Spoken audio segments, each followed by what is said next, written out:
Welcome to Turnpike Sports. I'm Dave Weischadle, and as always, I'm joined by my producer and co-host, Doug Weischadle. Doug, I think we're going to talk about this in Exit 1 or one of the exits, but I'm so sick of hearing about the draft already. I mean, it's just leading up. It's nonstop NFL draft.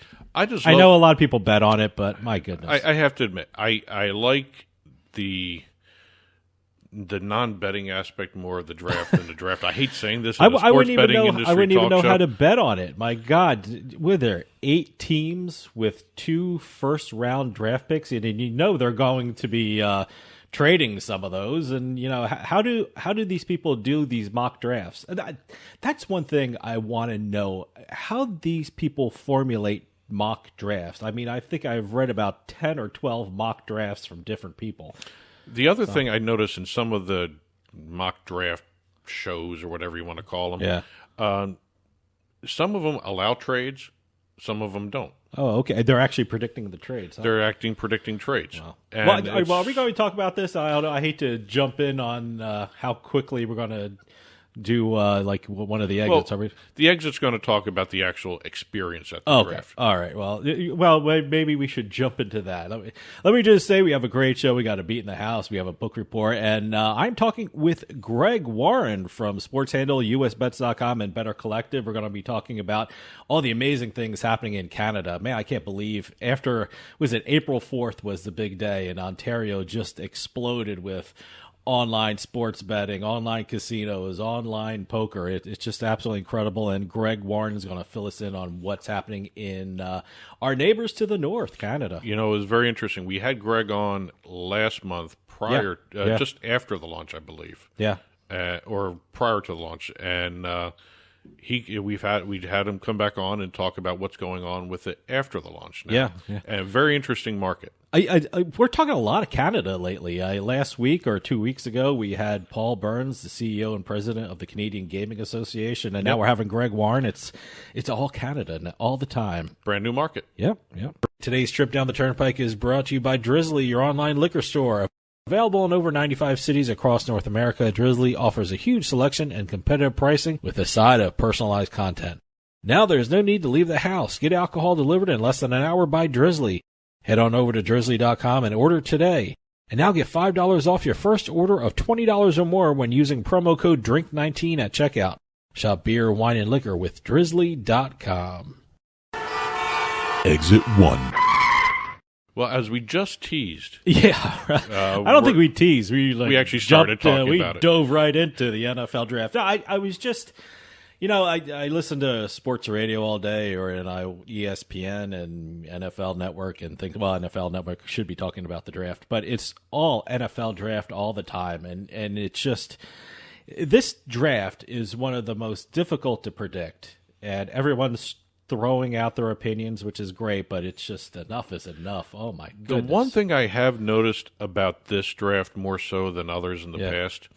There's a lot of updating of the odds more because a couple of the guys are falling, a couple other guys are rising, and no one knows why. Well, like I said before, you know, you have 8 teams with 2 first-round draft picks each, and you know a lot of them are going to be choosing both picks, so they're going to be trading. So there's going to be a lot of movement that way, and I don't know how they predict stuff like that. Some of these teams need to do both picks. Probably. My Jets, I'm anticipating something going on with the 10th pick. Well, what have you heard about the Jets? Are they going to take both picks, or have they been talking about? I know Deebo Samuel's out there. So Joe Douglas is extremely close to the vest. Yeah. He's got a lot of Jet fans annoyed at him. By the way, by the time this comes out, they could have made trades, the pick, whatever. So who knows? This is the day of the draft. So yeah. by the time this is when it's going to be released, the day of the draft. From what I'm understanding, the one pick of the 2 that they have in the top 10 that's in play for a lot of different possible trade possibility is the number 10 pick. Yeah. And that's what I've been hearing about. That's what they offered for Tyreek Hill. Mm-hmm. And but they couldn't get Tyreek Hill because he wanted to go to Florida. Yeah. And to actually match that contract, they had to anticipate the lack of taxes. Yeah. So they would have had to increase it by another $20 million. They're not going to do that. Yeah. But I'm watching a lot of the different draft shows, And it's the first time I'm seeing an overwhelming amount of data in terms of the betting options Sure. going on. And again, everyone has been talking about this. You can't bet on the draft at the draft in Las Vegas. Yeah, I gotta say, I was horrified by this whole statement. It's just, I heard it on VSiN first, which is great. They're out in Las Vegas. Apparently, according to the Nevada Gaming Commission, the props for the draft have to be gone the night before, off the books, off the board, the Wednesday night before the draft. So people who are planning on going to the draft in Las Vegas, do your betting now. Yeah, do your betting outside of Nevada, because apparently, and hopefully, like I said, we're recording this. Hopefully, enough people would say something, but I'm not sure how that's going to affect the Nevada Gaming Commission to change that rule. But I can't believe that rule. Well, I understand that the books lose money on the draft traditionally, but this is one of those drafts, like I said, it's so up in the air that they could probably actually win money on this draft. But this could actually be a very good draft for the books this year. Yeah. But like I said, apparently, unless they change the rule from between this time and when we're actually broadcast, or this recorded segment is broadcast, you have to bet before Wednesday night, Wednesday night before the draft. Include Wednesday in your trip. Include Wednesday into your trip to Vegas. Yes. But even if you're not going to Vegas for the draft, you still have to take a look at, if you're like in a state like Tennessee. Mm-hmm. Now, Tennessee just released their draft betting rules. Okay. They have some interesting rules in terms of when you can place a bet. Oh, okay. Only the first 3 rounds. All right. And you have to make, if you're betting on a specific pick, like the 5th round, the 5th pick of the first round. Yep. If you're betting on the 5th pick, whoever that's going to be, you have to make sure your bet's in by the time before the 4th pick airs. Okay. All right. So there's a lot of different. So is there hoop jumping you have to do? Yeah. Don't be thinking you're going to be sitting there watching the draft and go boom, boom, boom, boom, boom. I'm placing this bet, and in 2 seconds it happens. No, you got to get that bet in before even the pick before happens in some states. So let me I just want to say this to everyone. If you're getting anything out of this exit about what we're talking about, is the fact that you should check your rules wherever you're betting on the draft. Every state is different. And some states don't even allow betting on the draft. Yeah, no, it's crazy. Yeah, so it's a very state-by-state situation. Nevada's got the most unique one where you can't even bet on it while it's happening. Yeah. I guess it's called a futures bet over there. I don't know what you want to call it, but again, I don't know if they were saying draft props. That's what they were calling them. So. But I mean, technically, if you're not betting on the day of, it's kind of a futures bet. So yeah, I don't know exactly if Nevada's going to catch up. I'm sitting here in New Jersey, and I'm wondering. I really have to check the rules now, because now that I'm thinking about it, I was just. I heard all this, and I'm trying to figure out, what did I do last year? I mean, was there? I'm trying to figure out how I bet or what the rules were. But I kind of remember. I mean, I was betting all the way through the draft. Well, I remember betting on it. I remember when I bet on the Trey Lance pick. Yeah, that was a great bet on your part, by the way. He was the 3rd pick overall. Yeah, and you nailed it.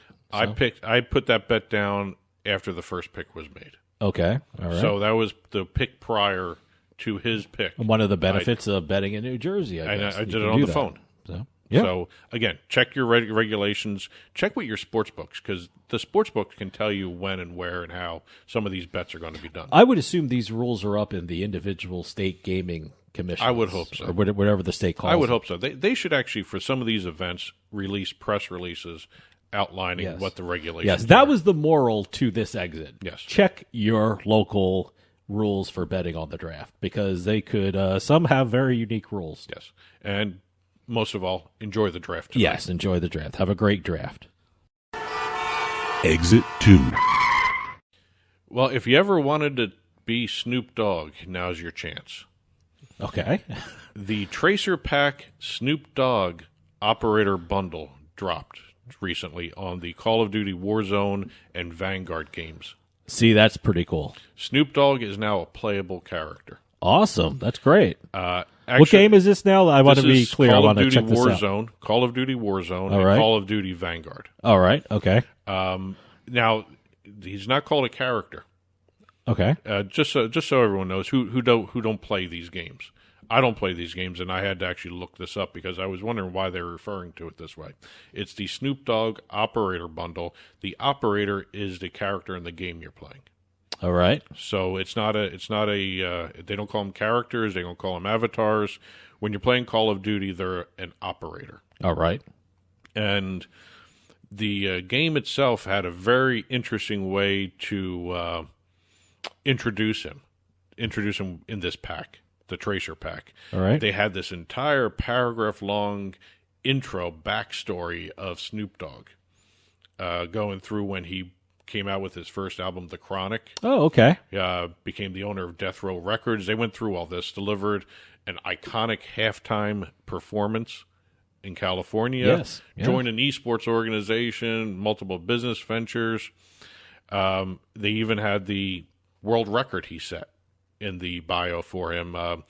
He had the world's largest cocktail. Oh, wow. Okay. Yes. That's interesting. He holds a world record. I did not know that. And it ends with the statement, this week, Snoop will add one more milestone to his career, becoming a Call of Duty operator. See, that's cool. I like that. A lot of people have been asking for this. So, from what I was reading, this has been a very popular operator bundle that's been coming down the pike here. All right. And it's they've actually... Now, when you say bundle, what's included in this bundle? When you first get Call of Duty, you get the game. Yeah. Whether it's Warzone or Vanguard, you get the basic game itself where you start playing. And as you accumulate points, you can actually buy different weapons, Okay. ammunition, whatever, and you can also buy different skins or the character that you're playing. Okay. And every so often, the companies that publish the games put out these bundles that upgrade the game in some way, shape, or form, whether they add in new skins, whether they add a new location. So you can get a Snoop bundle. That's what this that's is. What The you Snoop, call it. this Okay. is the that's Tracer cool. pack. I like that. All right. It's something you install into the game, Tracer Pack. Cool. And besides getting not only to be able to play Snoop Dogg, you get a whole bunch of weapons. Okay. So what are the weapons here? We have a sniper rifle called the Bong Ripper. All right. There's a theme here. Yeah. The assault rifle named the West Coast Bling. All right. An SMG called the Shiznit. Okay. And they all feature tracer rounds called green weed tracer rounds. They're the color of marijuana leaves.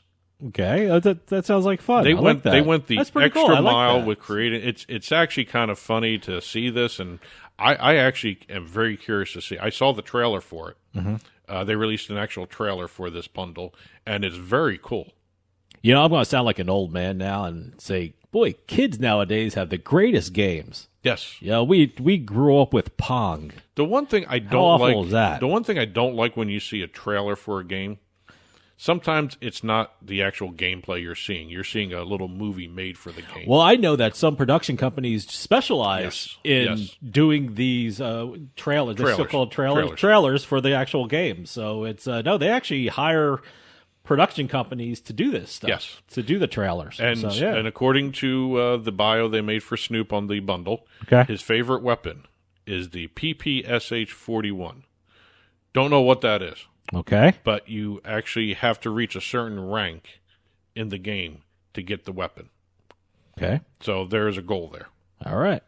But if you ever wanted to be Snoop Dogg, there you go. Whether in real life or online, here's your opportunity with the Tracer Pack from Call of Duty. Sounds pretty cool. Drizzly makes it easy to shop a huge selection of beer, wine, and liquor from wherever I am. I just open the app, find what I want, and it's at my door in under 60 minutes. Drizzly. Ding dong, Drizzly. Exit 3.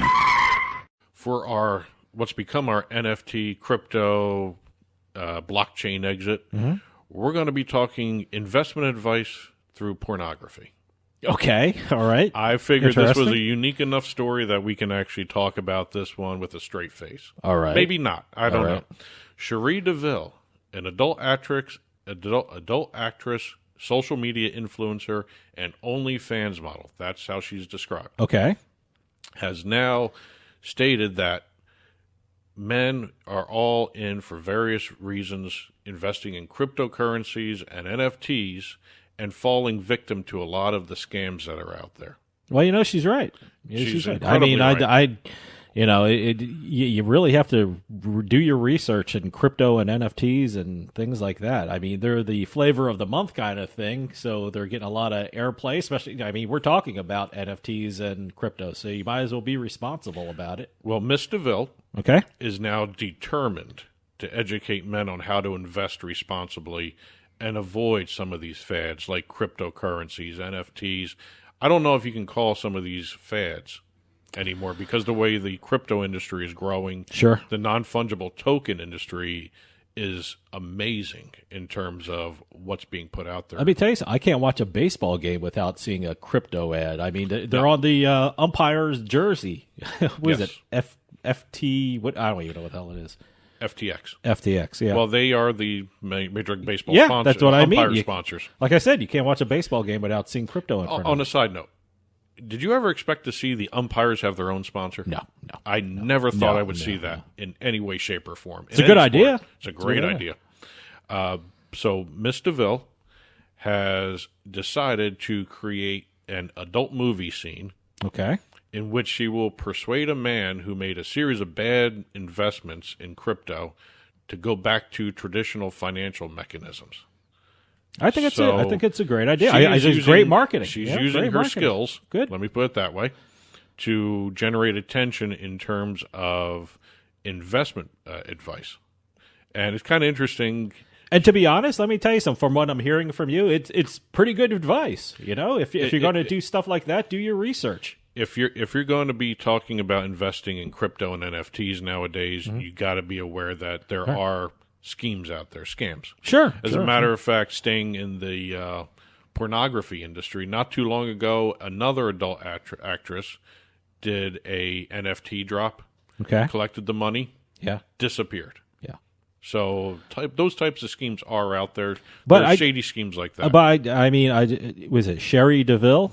Cherie DeVille. Cherie DeVille. I think she's doing. Please a great, get her name correct. I'm She's sorry an about OnlyFans that. model. You got to get it correct. I think she's doing a great job. I think that's proper advice. And you know what? She has a certain stature in her industry, I guess. And and people are listening to her, hopefully, because I'm glad because it's really great advice. She released it on tax day. Good. And the title of the scene is called Suze Horman. Okay. It's a takeoff on the financial person Sue Zorman. No, Susie. Susie Horman. So it's Susie Horman. Okay. Yeah. Okay. I always say Suze. Okay. So, but it's the girlfriend of the man who's the focus of the scene. This is the scene. This is the storyline. This is the storyline. All right. It tells the story of a man that constantly wastes money buying NFTs. Girlfriend takes him to the finance expert, who's the title of the scene, and they were planning on going to the real one. They accidentally go to the porn one, Okay. which is where the name change comes in. Okay. Susie Horman, Okay. played by DeVille. All right. And she then talks the guy, or breaks him down, really. She dominates in the scene. Until he starts investing in index funds and ETFs instead of crypto. Okay. So she used her skills to convert this guy from a fad buyer to a more substantial growth index buyer. Well, look, Way to do it. Like I said, good for her. I think she's, she's saying be responsible. Yes. I think that's great. And she did say that the topic of this scene is going to be problematic because of, she's actually reaching beyond just normal pornography. But she feels it will get Is the that the attention of correct men. term? Should we say the adult industry instead of I will say Do they both. prefer I will adult say both. industry? But she says it will definitely get the attention of at least the male investor out there. Well, look, I mean, she's giving good advice the best way she knows how to give advice, and I think she's doing a good thing. She's doing a good service. And she's not doing an NFT drop along with it. Yeah. Which actually would have been funny. Yeah. Exit 4. In our last exit of the day, we're going to be talking about Action Plaza. Action Plaza is going to be part of the Hall of Fame Village. Oh, wow. Okay. That's what it's called? That's called. Okay. That's what it's called, Action Plaza. They released some renderings, some descriptions. We had Michael Crawford on the show. I was going to ask you, did we have someone back. from... Yes. From Hall of Fame Village. Hall of Fame Village. Resort and Entertainment Company. Sounds which is amazing. Putting on the Hall of Fame Village. They've done the sports betting deals. They've got a whole bunch of entertainment deals coming in. They even got the playoffs and championship game of the USFL. Yeah, no, big things are happening in Ohio. Yes, especially with the Hall of Fame Village. Yes. What they have released here is a description of what they're calling the Action Plaza. It's and this is their phrasing, an engaging entertainment, relaxation, and play zone. It's a 3.5 acre plot of land. That's going to be adjacent to their Center for Performance. Yeah. Where the stage, where they have the... And from what I hear, events. it's just right next to the Pro Football Hall of Fame in will Canton, also, Ohio. Which will also have a retail sports book, if anyone's wondering about that. Oh, really? Yes. See, I knew the It'd be village was adjacent- going to have it. It's adjacent to the... Okay. I'm saying the village is not the gonna actual have, Hall of No, Fame. You no, have to go no. across the street or something, or across the compound. The Hall of Fame may have an online sports book attached to it, but not a physical. Really? The physical sports book will be in the village. Nothing's going to surprise me anymore No. with sports betting and the leagues. Well, the plaza is going to have different attractions. They're going to have 2 rides.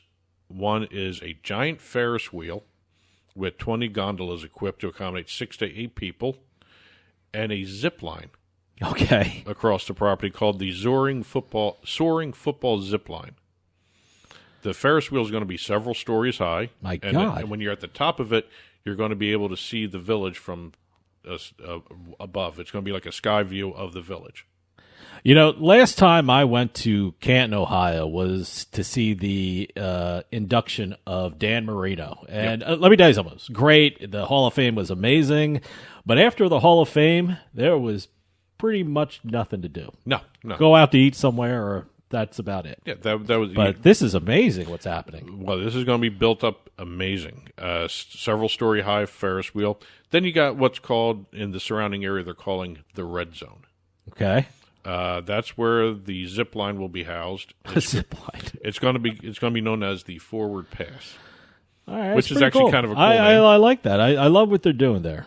I mean, like I said, Canton was great. The Hall of Fame was amazing. But after you see the Hall of Fame, there's not too much. I love Canton. Canton's a great city, and I think this is a great addition to Canton. And something to do with the kids. Yes. I mean, you know. Well, I know plenty of adults that love zip lining. Oh, sure. There are the seats on each zip line. I guess you're going to be able to sit down on it. They're going to have football-shaped attachments. See, I on thought each the seat. zip line was something like you kind of strapped in and zip line. They may have like a little seat harness Okay. kind of thing. Okay. Maybe, I don't know. But the description said it will feature football-shaped attachments on each seat. Now, maybe that's referring to the Okay. Maybe that's referring to the Ferris wheel. I don't know. But I gotta they're check gonna it have out. all that. And overall, they're going to have, and I'm going to read the list here, the Action Plaza Amphitheater. They're going to have concerts, fitness challenges, speaker series, lectures, other highlights, a bar area with a patio. Wow. Also a devoted space for food trucks. Okay. And there's going to also be, all the way around the village, or around the plaza, there's going to be a walking trail. See, that's awesome. For fitness people. See, that's great. You know, like I said, I think Canton needed that. I think the Hall of Fame is amazing, but just adding to the Hall of Fame experience is something amazing. Construction's underway. Great. And it will open late summer. This year. Wow. Okay. So I don't know all of it or some of it, but they say it will open in late summer 2022. The way Michael Crawford and the group at Hall of Fame Resort and Entertainment Company do business, this should be done. It should be an amazing piece of work. Oh, I can't wait to see it. And today's trip down the Turnpike was brought to you by Drizzly, your online liquor store. Available in over 95 cities across North America, Drizzly offers a huge selection and competitive pricing with a side of personalized content. Now there's no need to leave the house. Get alcohol delivered in less than an hour by Drizzly. Head on over to drizzly.com and order today. And now get $5 off your first order of $20 or more when using our promo code DRINK19 at checkout. Shop beer, wine, and liquor with drizzly.com. And as always, you can get in touch with Turnpike Sports by calling or texting us at 609-512-5910. That's 609-512-5910. At Turnpike Sports is the show's handle on Facebook and Twitter. At Turnpike Sports Radio is our handle on Instagram. And as always, our email address is info@turnpikesportsradio.com. And don't forget, you can listen to the show via Spotify, Amazon Music, iTunes, radio.com mobile app, as well as Stitcher and YouTube. You can also watch us on your smart TV, Roku, Amazon Fire, Apple TV. Head on over to turnpikesports.net. You'll be able to watch our video channel there. Well, we got a great show coming up for you. We got Beatin The House. We got a book report coming up. And right after this, I'm talking with Greg Warren from Sports Handle, USBets.com, and Better Collective. We're going to talk all about the great things happening with gambling in Canada. So stick around. We'll be right back with more Turnpike Sports.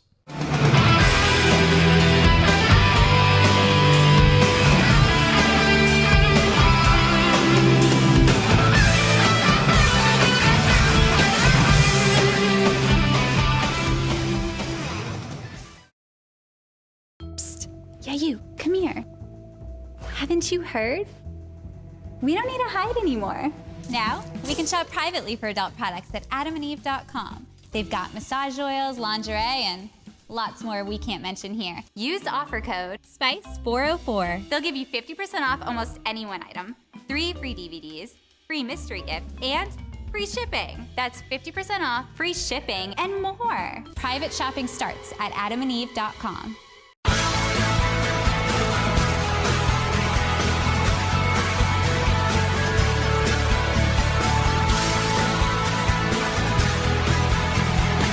Welcome back to Turnpike Sports. If you follow gambling news, you know that incredible things are happening in Canada. If you're a fan of sports betting, online casinos, or online poker, you might want to think about taking a trip this summer to Ontario, because on April 4th, the Canadian gambling industry changed forever. And our returning guest knows all about it because he covers gaming in Canada. From Sports Handle, USBets.com, and Better Collective, we have Greg Warren on the line. Greg, welcome back to the show. Hey, thanks for having me. It's such an incredible time in Canada. I mean, last week on the show, I think I told you off air, we had Paul Burns, the CEO and president of the Canadian Gaming Association, and he talked about how incredible the April 4th launch was for the industry. Now, I want to ask you, as a person who's worked in sports media for years in Canada and now covers gambling industry for USBets.com and Sports Handle, in your opinion, how important was April 4th to the Canadian gaming industry? Right. So obviously a very exciting time up here in Ontario and for Canada officially, right? Ontario is the first province it's experiencing this type of regulated open market. So it's really Canada's first foray into this space. So yes, it was a very, very important day. But at the same time, Canada has had a very entrenched gray market for online gambling for a very long time, for even over 20 years in some spaces. So the shift to becoming a regulated market actually wasn't that dramatic. Obviously, it's a huge day to have a regulated market and have those consumer protections in place for people, and to have people come into a safe, regulated environment with their money and with their protections and with their responsible gaming. That was obviously huge. But as far as the transition goes, people have been gambling online here offshore for a very, very long time. So yes, April 4th was a very important day in many respects, but really the changes weren't too widespread, if I'm being honest, across Ontario. You know, I want to ask you how the launch took place on April 4th. I mean, we're hearing who launched, but I'm very curious how it launched. I mean, at 12:01, did all the online platforms go live? Did some start early in the day? Did others come later in the day? I mean, what was it like on April 4th? Right, yeah. So it was kind of exciting. operators didn't really want to commit to a specific time that they were going to launch. Some were very keen to launch right at midnight. A few of them did. An example would be Cool Bet Canada actually had the first unofficial bet placed in Ontario. They were the first to announce it on social media, at least. And that was a bet on Kansas to win the national championship game in the NCAA tournament. So that they went live pretty quickly within about 10, 15 minutes after midnight, early on Monday morning. That was quickly followed up by PointsBet, BetRivers. All in all, we had 17 websites that actually went live at some point throughout the day on April 4th. And now that number has grown to 21 websites with many more coming. We do have 29 operators that are registered with the Alcohol and Gaming Commission of Ontario. And they also need to secure an operating agreement with iGaming Ontario, which is another government subsidiary that's going to be kind of managing the day-to-day stuff and the payments portion of this whole market. So lots more operators to come. I mean, we could see anywhere between 30 and 40 here, maybe by the end of the month or into early May. But yeah, 17 websites at least went live on April the 4th at varying times, but there were a handful, maybe 3 to 5 of them that went live within the first hour of them being legally to do so. Now, just to refresh everyone with the rules for Canada, you actually have to be physically present in the particular territory or province in order to place a bet or play online there. I mean, one person can't be in one province and try and play or place a bet on a site in another province, correct? You got it, exactly. Okay. So you have to be physically located within the provincial borders of Ontario to access this market. So there's a company called Geocomply that really kind of oversees this, and they monitor the betting activity to make sure that people aren't accessing any of these sports betting or iGaming, iCasino games from other places, whether it's south in New York State, or maybe it's to the north and east in Quebec. They actually sent out an interesting tweet a couple days after the launch that showed a lot of failed attempts to access the Ontario market from nearby Quebec and the Montreal area. So that's about 30 miles roughly northeast of the Ontario border. So there was a significant amount of geolocation fails, they call it, at Geocomply. So you can obviously see that people are trying to access these games or getting as close to the border as possible. I was speaking with Geocomply about a month ago, and they really pay attention to border towns. So in Ontario, Niagara Falls shares the border with Buffalo. And we also have Windsor, Ontario, that basically shares the border with Detroit. So those border towns are very challenging for them, and they have to make sure that they're accurately predicting where these mobile devices and desktop devices are actually accessing these games, particularly in those areas, because the line is so thin between either the United States of America or Ontario and Quebec, or even Ontario and Manitoba. Manitoba borders Ontario to the west. So it's a very important element, and there are some stern regulations to make sure that this gambling is only taking place within Ontario. You know, I was going to ask you about that, because anytime there's a big betting event in the U.S., like March Madness or the Super Bowl, there's always news stories about people who tried to access one state's online sites from another state. I think just a couple days ago, I think there was a lot of people from Kentucky trying to gamble outside of Kentucky. But I'm very curious, where did most of the fails come from when it came to the Canada market? And is everyone very happy with the technology to protect the geofencing? Understood. Yeah. So it's actually been fairly understood, too, especially once New York State went live. A lot of Canadians were actually coming down to the border once they were allowed to, of course, due to the COVID border restrictions that we had between Canada and the U.S. So that restricted travel for a little bit.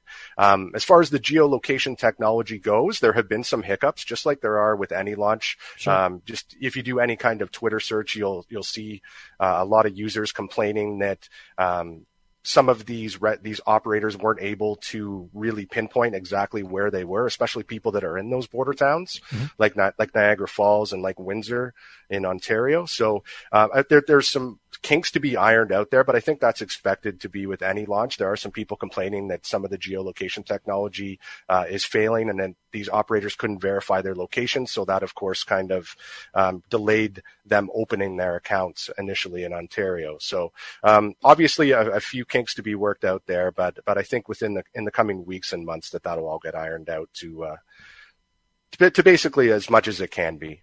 Well, in terms of the technology, I mean, going beyond the border issues or anything, just Geocomply, generally, how did the April 4th opening go? I mean, did you hear about any other problems or glitches with the actual system or the actual playing systems? I mean, was everyone generally pleased about how everything went that day?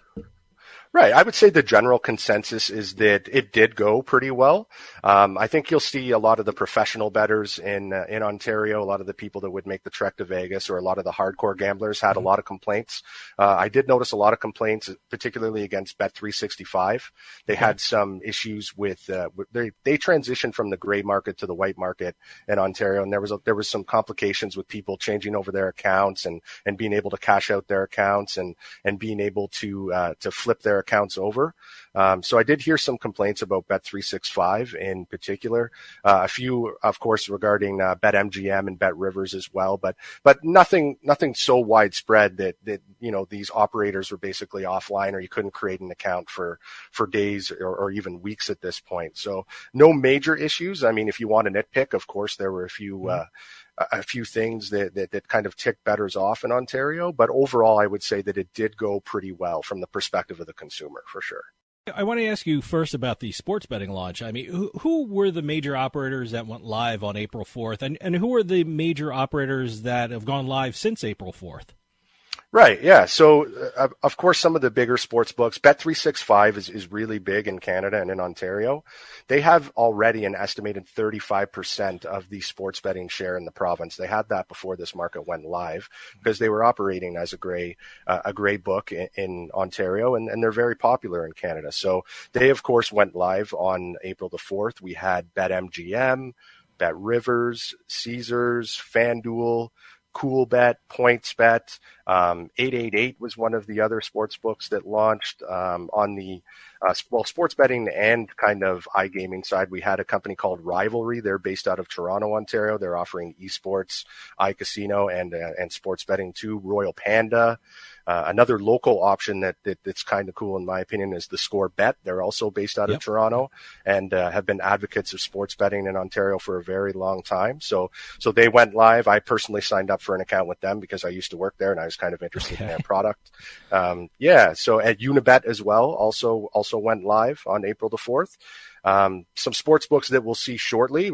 A notable omission really is DraftKings. Everyone's waiting for DraftKings to arrive, and I'm hearing that will be probably a matter of days or weeks at this point before they get in. They're in the process of applying for a license. They're in the middle of that process, and it's trying to be rushed through. So I think a lot of Ontarians are excited about the potential arrival of DraftKings, and you're also going to see some other iGaming operators and sports betting operators like Betway, BetRegal, Pinnacle, Bet99. All of those sports books will be available probably in the next few weeks, or even to kind of the mid-May range is what I'm hearing after talking to a few of the operators there. I love the fact that you mentioned some of the sports books that, people in the United States may not be too familiar with. What are the ones that are uniquely Canadian? I mean, some of the ones that may not be well known in the United States. I mean, certainly we've heard the FanDuel and the MGMs, but you've mentioned a couple that I've never heard of. Yeah, exactly. So Rivalry is one. They're based out of Toronto. They have a really creative CEO there. His name is Stephen Sauls. He's a great interview. If you're ever looking for some fresh Canadian content, he'd be great to have on your show. He's a very animated, fun guy and very passionate person about the industry. So they're very exciting, and they've been very active doing the media rounds and really pushing for the opening of the market. The Score, of course, they've been operating in Ontario for 20 to 30 years. They started as a specialty cable network. They were known for having really great sports highlights initially, and they eventually sold that business and went into the digital space. They have a very popular app in North America and even worldwide. I'm sure a lot of Americans have probably downloaded the Score app. Great for news, great for scores, and they're using that platform and basically merging it to allow betting on the app. So the hope is for them that they're going to convert a lot of their existing users that they have for their sports app into their sports book now. And they just inked a huge partnership with the Toronto Blue Jays, a big 10-year deal with the Toronto Blue Jays. So they're going to be going in and they're going to have a restaurant and sports betting kiosks and booths all over the Rogers Centre where the Toronto Blue Jays play. So that's I'd say the Score Bet is probably, as far as local options go, definitely one of the more unique sports books in Ontario and one of the more exciting local plays. I know it's only been a little over a week since the launch, but have there been any numbers or trends with regard to sports books and sports betting so far? I know you recently reported some numbers with regard to BetRivers for the first week. How are things going with regard to the numbers and the trends? Right, exactly. So, unfortunately, I was actually speaking with regulators yesterday, and there isn't actually a plan to be releasing any hardcore revenue numbers or anything at this point. A lot of the sports books, because the competition is so fierce, a lot of them are holding their cards close to their chest right now, and they don't really want to be revealing any numbers. What I can tell you are the numbers from BetRivers. They released a few statistics. So the most popular sports event in the opening weekend was, of course, the Masters Golf Tournament, predictively. Sure. They said that accounted for about 17% of their total weekend sports handle. And this stat actually really shocked me. They said the NBA has been the most popular sport thus far, receiving 36% of their total handle. Interesting. Followed by Major League Baseball at 14%. So I think that might kind of correspond to how the Toronto Raptors have been playing lately. Mm-hmm. They've been especially hot, kind of rolling into their first round playoff matchup with the Philadelphia 76ers this weekend. And of course, BetRivers did say that the Toronto Raptors and the Toronto Blue Jays have been extremely popular teams to bet in Ontario so far. A lot of people showing love for their local teams. So from the iGaming side, they said that slots followed by blackjack and table games were the most popular game types in their particular online casino during the first week. So I'm a little surprised that there aren't higher hockey numbers, to be honest. Right. I saw that. I was like, where's the hockey? Yeah, we have a couple professional hockey teams in Ontario, the Ottawa Senators, who aren't doing so well this year and aren't as popular as the Toronto Maple Leafs, of course, who are by far the most popular team in Canada, along with the Montreal Canadiens. So I'm a little surprised that hockey didn't get a mention in those numbers from BetRivers, but I think coming into the playoffs here in a couple of weeks in the NHL, hockey will obviously account for a huge amount of their handle. Now, you mentioned the sports teams. I know every week in the U.S. you hear about deals with sports leagues and the sports book operators. Is that the case in Canada? I know on Sports Handle you wrote about FanDuel and PokerStars forming a joint partnership with the Maple Leafs group, and you also wrote about Toronto Blue Jays partnering with ScoreBet. And I just saw a press release that the Maple Leafs also did a partnership with PointsBet. Tell us about those deals, and what can fans expect from those agreements? Yeah, exactly. So the real plum partnership here in Ontario and really across Canada is Maple Leaf Sports and Entertainment. So they have ownership stakes in a lot of the professional teams in Ontario, including the Toronto Maple Leafs, the Toronto Raptors, Toronto FC and MLS, and also the Toronto Argonauts in the Canadian Football League. They also have the ownership rights to Raptors 905, the G League affiliate for the Toronto Raptors, and the Toronto Marlies, who are the AHL, American Hockey League affiliate for the Toronto Maple Leafs. So FanDuel and PointsBet, I think people are a little surprised that PointsBet kind of edged into that, and it wasn't an exclusive deal just with one sportsbook with MOSE.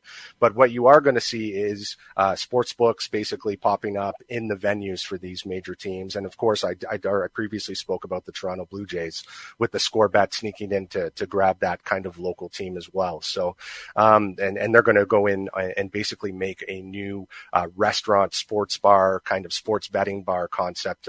They don't have a timeline for when this restaurant's going to launch, but it's going to be on site at the Rogers Center. So you're going to see these sports books really have the edge as far as advertising goes, whether that's digital or in arena or in stadium advertising. You're going to see them on some of the broadcasts. FanDuel also has a deal with TSN, which is the Canadian equivalent of ESPN. So you're going to see a lot more sports betting advertising and stats integrated into the broadcast that you'll see for the Toronto Raptors and the Toronto Maple Leafs and the Toronto Argonauts. So that those really are the significant partnerships that have been formed so far. I kind of the general consensus, the rumors were that maybe DraftKings would be edging in for one of these major partnerships, but it looks like they've missed the boat on that one.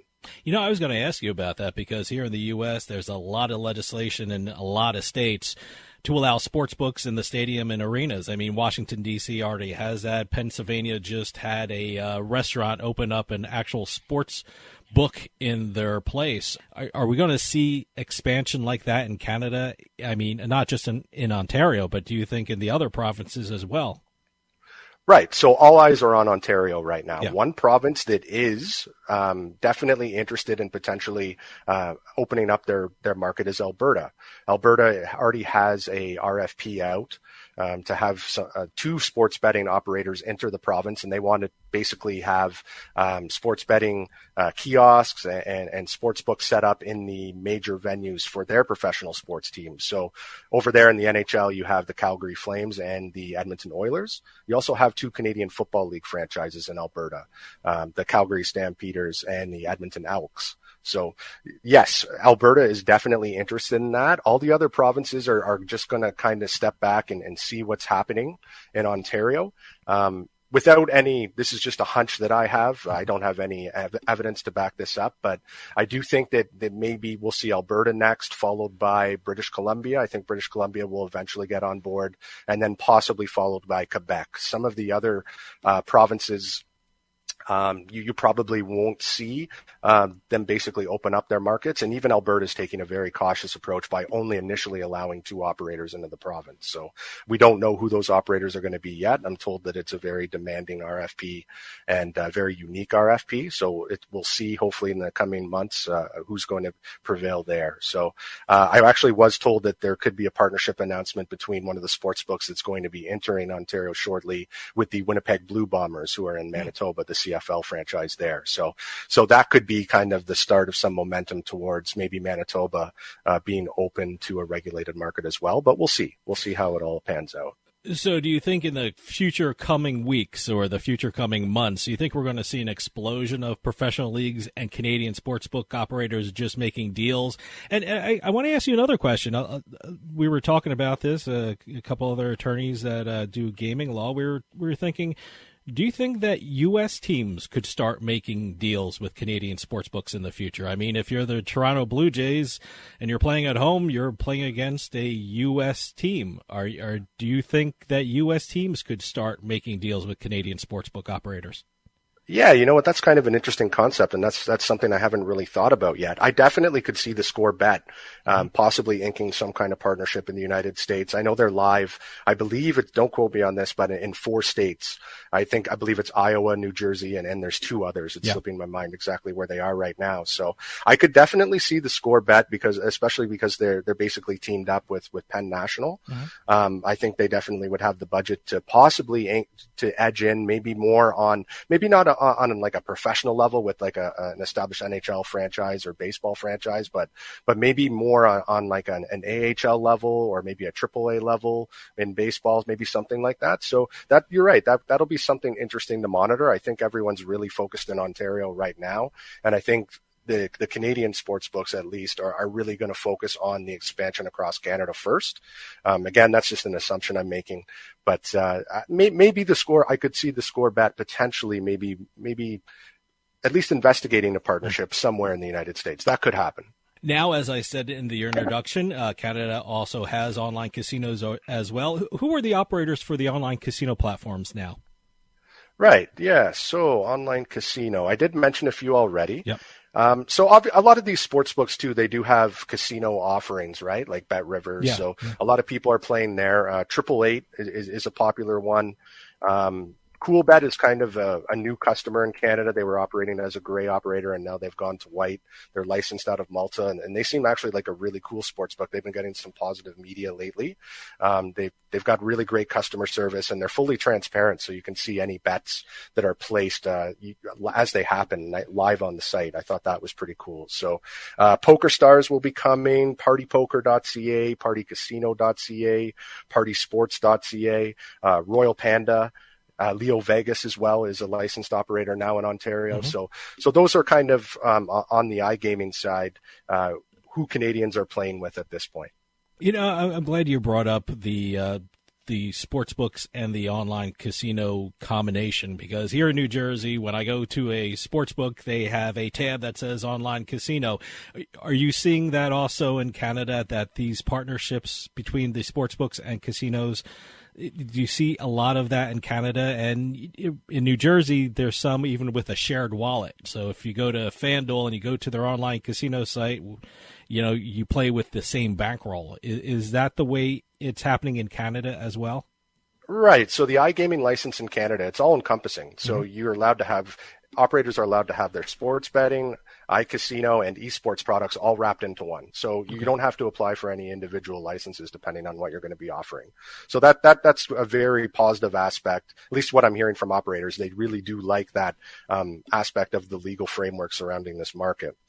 And yeah, the shared wallet definitely exists. I can speak from experience. I signed up for a score bet account, and I was able just to roll over my balance and play a few casino games on there as well.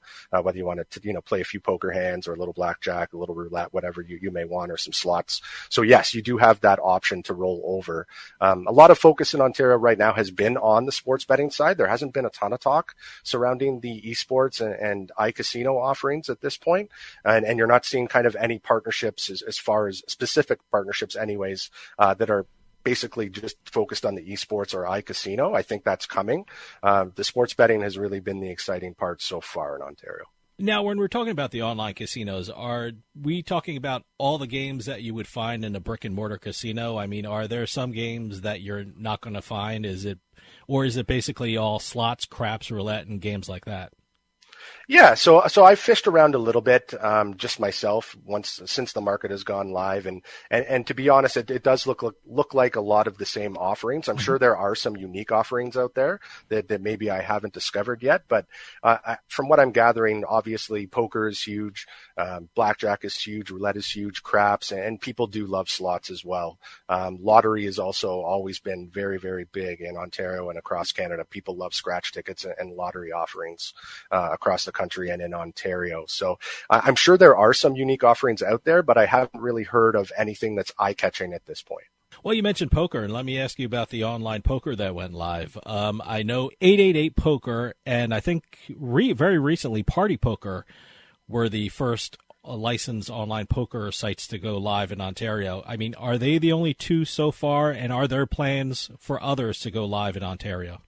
Yes, understood. That's actually an aspect that I haven't looked into. I was going to be looking into that today because I have noticed a little bit of buzz surrounding the poker scene in Ontario. So I'll be honest, I'm not particularly well versed in the poker realm yet, and exactly what's going to be offered in Canada and who's operating on that front.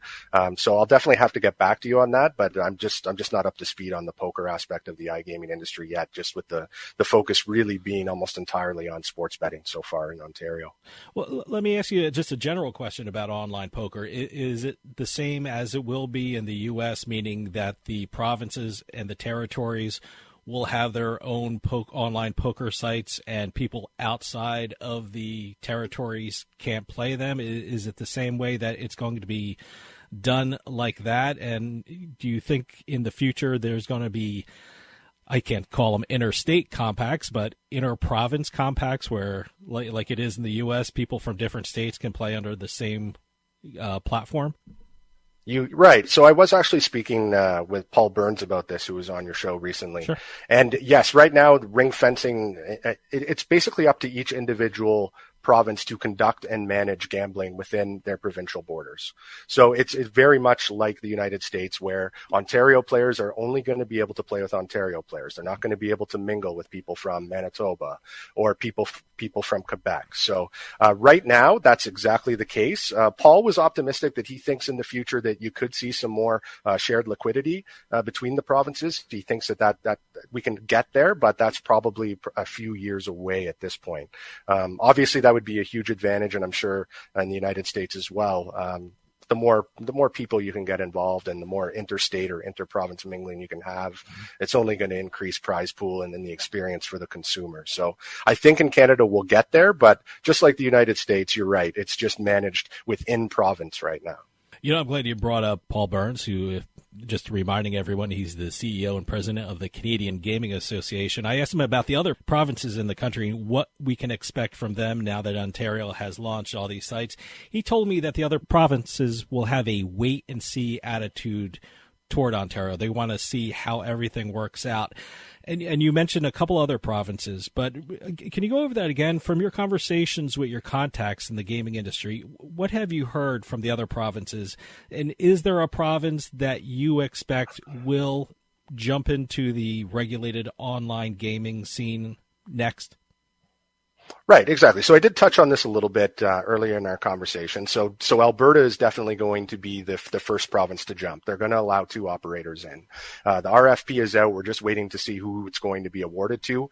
Their goal is to have regulated online sports betting up and running by the end of the year in that province, according to the regulators. That's what they want. Whether that happens or not, it might actually spill into next year, but we'll see.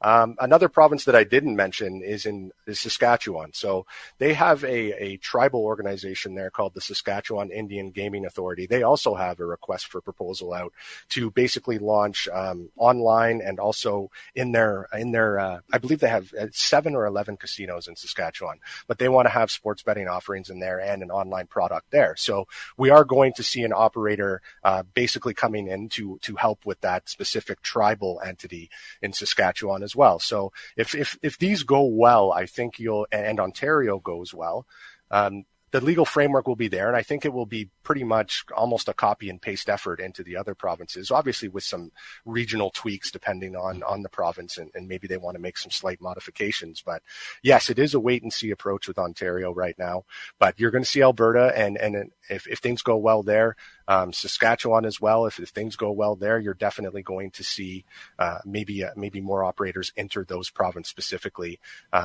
As far as the east coast of Canada goes, I think that they might be the last kind of group of provinces to go. I'm talking about Nova Scotia, New Brunswick, Newfoundland and Labrador, Prince Edward Island as well. So I don't think you'll see a regulated market there anytime soon.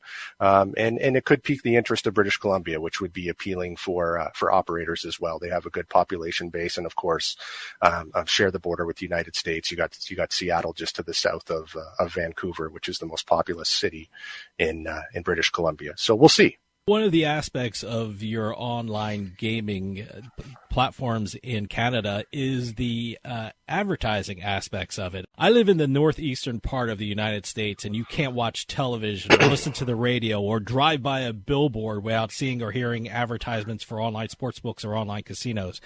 When it comes to advertising in Canada, are there any restrictions, and what are the regulations that online sites have to adhere to? Right. So this has been a huge issue actually in Ontario, and a lot of operators aren't happy about it because they're not allowed to publicly promote any of their bonus or sign-up offers. So there needs to be a level of consent before any bonus offers or deposit offers can be revealed to the consumer. So what we've seen in Canada is a lot of, you won't see anything on social media or on billboards as far as those offers go. There are all kinds of billboards up, especially around the Toronto area. The Score Bet has a big one. I know that FanDuel has a few, and CoolBet also has some advertising. You're seeing it on all kinds of the sports broadcasts here north of the border. We're being bombarded, especially with Wayne Gretzky's BetMGM ad. That's one that comes to mind right away. Austin Matthews is linked up with Bet99.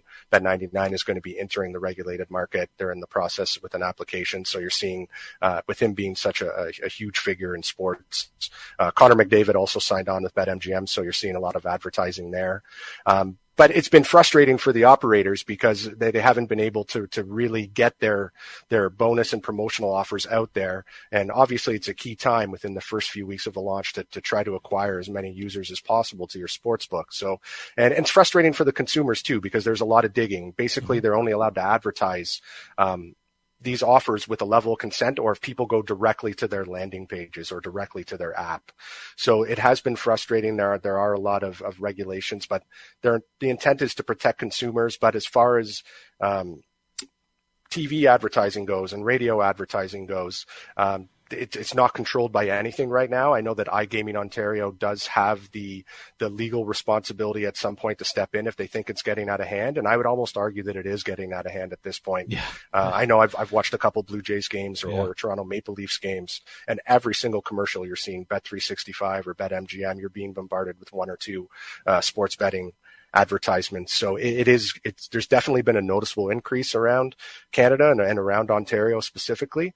And it's something that we're going to have to monitor, and it really could be capped at some point here. You know, you alluded to this subject a little bit before, but what has the Canadian gaming industry's response been with regard to offshore and unlicensed platforms now that they have regulated sites in Ontario? What is the message that the Canadian gaming industry is trying to relay to those potential customers out there with regard to offshore and unlicensed platforms? Right. So there's a lot of tension there, especially for the new sports books entering the market. When I say that, I mean someone like the Score Bet or someone like PointsBet who weren't previously operating in Ontario. A lot of them believe that the companies like Bet365 have a huge head start on the market, and really the process for them to convert a customer has just been basically signing new terms and conditions and basically moving their accounts to an Ontario-based account. So it's been very easy for the gray market operators to convert. And I know a lot of these companies that are starting fresh in Ontario are extremely frustrated by that, and they feel like that they might be potentially behind the ball on this. They do think that their products will eventually win out, but there is a lot of tension there between the gray market operators and the new prospects in Ontario. There are many gray sports books that are still operating in the province. I'm going to be writing an article on this next week, that as long as they're in the application process with the AGCO and iGaming Ontario, they're still allowed to operate in the province. So that's very frustrating for some operators, that this has been allowed. The AGCO has been very lenient in regards to kind of their rules surrounding gray operators. So it's not going over well with some, and it really is advantageous to the existing gray books that have converted to the regulated market. Well, speaking of online gambling and also articles that you have written, you wrote a great one on usbets.com about a study that was conducted dealing with online gambling and the impact COVID had on this activity. Who conducted that study, and what was the result of the study? Right. Yeah. So that was done by the Responsible Gaming Council. They're based out of Toronto. So the heart of Ontario. Basically, it's kind of what you would expect, what would happen during a pandemic. In Ontario, we had a very unique situation. We had a wave of rolling lockdowns. And when I say lockdowns, I mean people were really almost confined to their homes.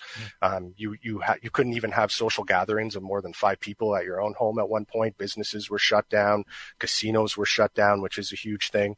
And these waves of shutdowns basically have gone on for the last 2 to 2.5 years. And it's really impacted the way that people are gambling, of course. If you can't go to a casino, you're going to go online. And that's basically what the study concluded. The really troubling part of it is that people were gambling with the intent to make up for their lost income due to losing their jobs or not being able to go into work.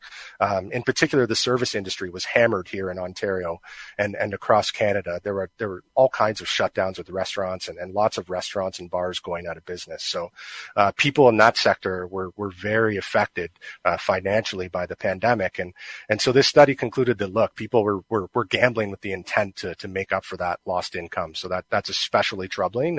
And they noted, not surprisingly with the pandemic, higher rates of anxiety and depression, and even people having suicidal thoughts. So obviously not a good correlation with gambling, but, and even just from an entertainment perspective, if you can't leave your house to go to a restaurant or to go watch the Toronto Blue Jays or the Toronto Raptors. I mean, if you can remember, the Raptors were shipped down to Florida. They couldn't even play their home games here in Toronto, right? They were playing out of Orlando at one point during the pandemic. So people were flocking to online websites for entertainment. So I'll be interested to see the studies that kind of come in the next few months and years, and to see if people will return to the brick and mortar casinos, because we do have a thriving casino kind of culture here, especially in Southern Ontario. There's a lot of options for people, in particularly in Windsor and the Niagara area. We have some really great casinos here. So it's interesting to see if people are going to come back or not, or if they're just going to remain online. Well, certainly April 4th was only the beginning for Canada. In terms of growth, what do you expect from the coming months and years? Right, exactly. So the Ontario market is estimated to produce around $1 billion in revenue in the first year. And there are other projections that within 5 years, they think that could grow to around $28 billion across Canada, depending on if other provinces adopt these open models that Ontario is using now. So I think the future looks bright. I think a lot of operators want to get in at the grassroots level here with Ontario. And some of the operators I've talked to have been very interested in expanding their offerings to other provinces if they'll have them. So I think Canada's a really big opportunity for operators and specifically Ontario. And we really should see it grow as long as operators are responsible and consumers are protected and responsible gaming is a priority as we move forward with things, that there's no reason to believe that this industry can't grow and really be dominant across Ontario and across Canada. Greg, we're running out of time, but can you give out a website where people can read your articles, and can you give out your social media address so people can keep up with what you're doing? Absolutely. So you can find me on sportshandle.com and usbets.com. You can follow me on Twitter at GregWarrenBC for Better Collective. Greg Warren from SportsHandle, usbets.com, and Better Collective, thanks so much for coming on and giving us an update about what's going on in Canada. It's an incredible gambling market. It's just going to get bigger and better. I got a feeling we're going to talk to you again very soon, because in terms of gaming, Canada is making news every week. So thanks for coming on. I hope to talk to you soon. Hey, thanks for having me. Really appreciate it. Stick around. We'll be right back with more Turnpike Sports.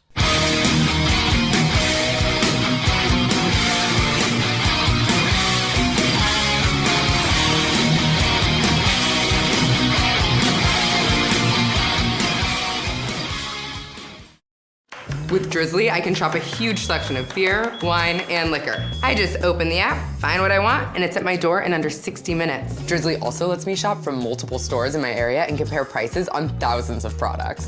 Ding dong, Drizzly. We'll get back to the show in a few moments, but I just wanted to take some time and tell everyone about Bean Genius, the smart specialty coffee subscription service.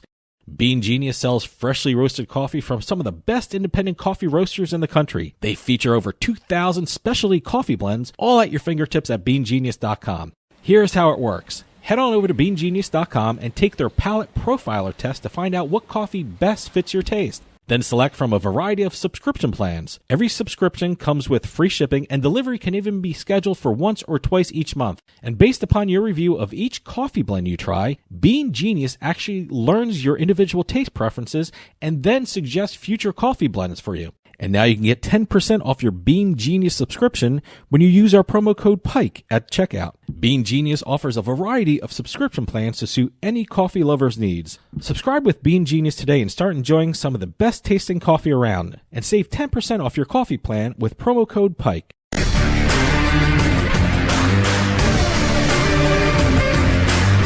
It's a casino. People gotta win sometime. Now, if you'll excuse me, I have a giant, colorful check to deposit. Beatin The House is brought to you by BetMGM Casino. Play your favorite casino games at BetMGM Online Casino. Slots, table games, live dealer games, everything you love about Atlantic City and Vegas, all online at BetMGM. Don't wait. Join in the fun now. Go to BetMGM Casino, create an account using our promo code Turnpike, and become a verified player. New players get $25 free when signing up, plus a first deposit bonus up to $1,000. That's promo code Turnpike at BetMGM.com for a 100% deposit match up to $1,000 plus $25 free. Grab a lion's share of the fun at BetMGM.com. Must be 21 years or older to place a bet. Terms and conditions apply. Gambling problem? Call 1-800-GAMBLER. And welcome to this week's edition of the Turnpike Sports Beatin The House segment, where we discuss the jackpots won across the country and internationally in the casinos, the online casinos, the bingo halls, the lottery, what have you. We will discuss a bunch of different stories that are kind of interesting in terms of the amounts won, the games, Keep those press releases coming in, info@turnpikesportsradio.com, and we'll continue doing this segment. You mentioned bingo halls. Have we had a good jackpot from a bingo hall lately? No, that's why I mentioned. I'm hoping we somebody need sends more me bingo one in. halls. Well, hey, you still have Foxwoods, which is considered a bingo hall. A lot of the casinos still have bingo I've halls. never referred to Foxwoods as bingo hall. It started out as a bingo hall. Okay. You got to actually acknowledge the bingo halls at least. Acknowledge its history, but I've I was trying to be bingo. nice. Now you kind of make me rethink what I just said. So, but we're going to start off this week in Arizona. Okay. The Desert Diamond Casino West Valley. And as a matter of fact, I think we've had a couple in the past from the Desert Diamond Casino. I was going to ask that. I haven't. Name is familiar. Yeah. I have to Desert go back Diamond. and take a look at the records, but I'm pretty sure we've had at least a couple of these. Now, it's in the name here. West Valley, is that the location of it, or is that the actual name, Desert Diamond Casino West Valley? Yes. Yeah, both. Okay. Both. Okay. Both. Okay.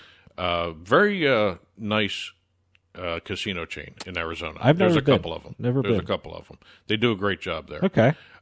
We are going to be talking about a table game today from the Desert Diamond West Valley. Joseph R. hit a $744,340 multi-game progressive jackpot playing 3-card poker. Wow. We haven't had too many 3-card poker jackpots.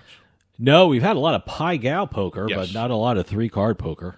Well, okay, now that you mentioned Pai Gow. Okay, we have a Pai Gow poker Well, thing? no, Okay. as part of the story, we have a Pai Gow reference. Oh, okay. All right. This was a 3-card poker multi-game progressive jackpot. Joseph hit a royal flush as the winning hand. All right.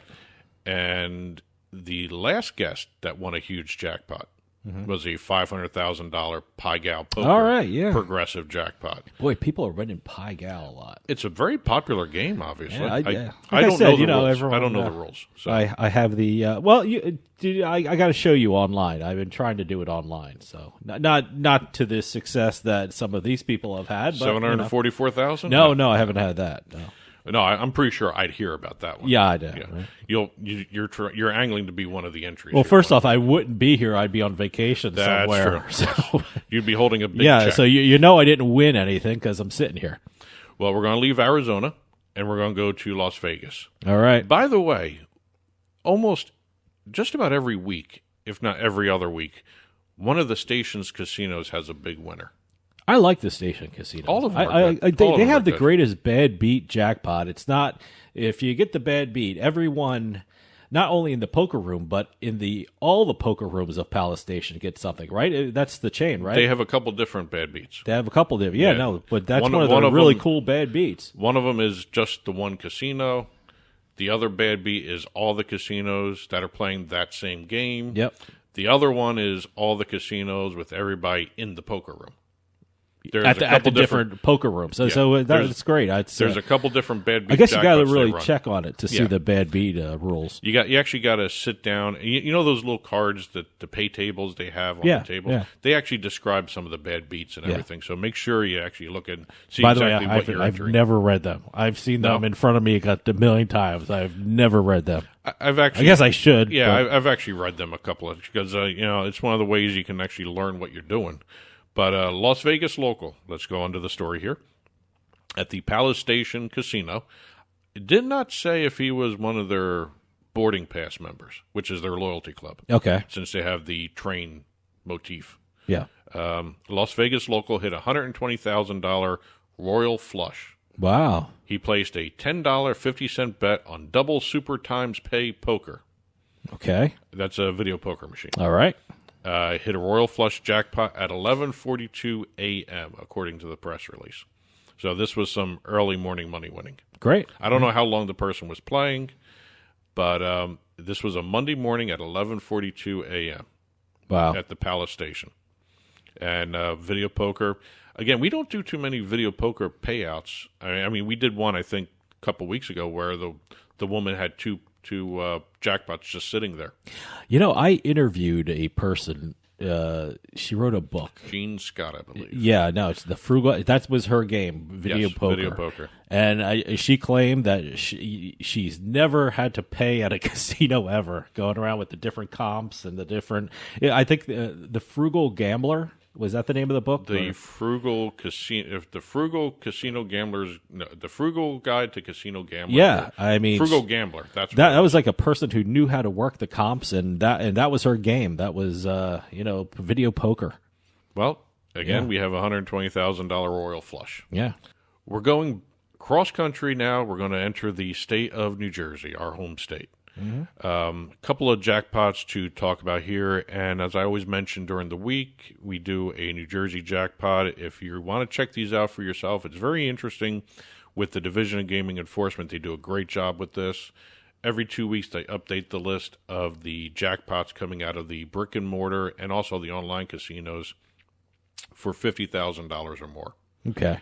So that's what they consider a jackpot. $50,000. They're smaller jackpots. Okay. But the ones that get reported by the Division of Gaming Enforcement are the bigger payouts. Okay. And I always find it interesting trying to track which casino, brick and mortar or online, doesn't really matter, which casino actually pays out the most. Okay. And I've been keeping track. We've only had $1 million jackpot this year. All right. So that's going to be something to watch. We had a couple by this time last year. We only have one this year. But we're going to go focus on 2 jackpots in particular. We've got Play MGM Casino. 2 jackpots, both on slot machines, online slots. We have a $132,950 slot win playing Ainsworth's Cougar Cash. All right. Now, as you can, I've never heard of that. As you can imagine, it's an animal themed. Yeah. Okay.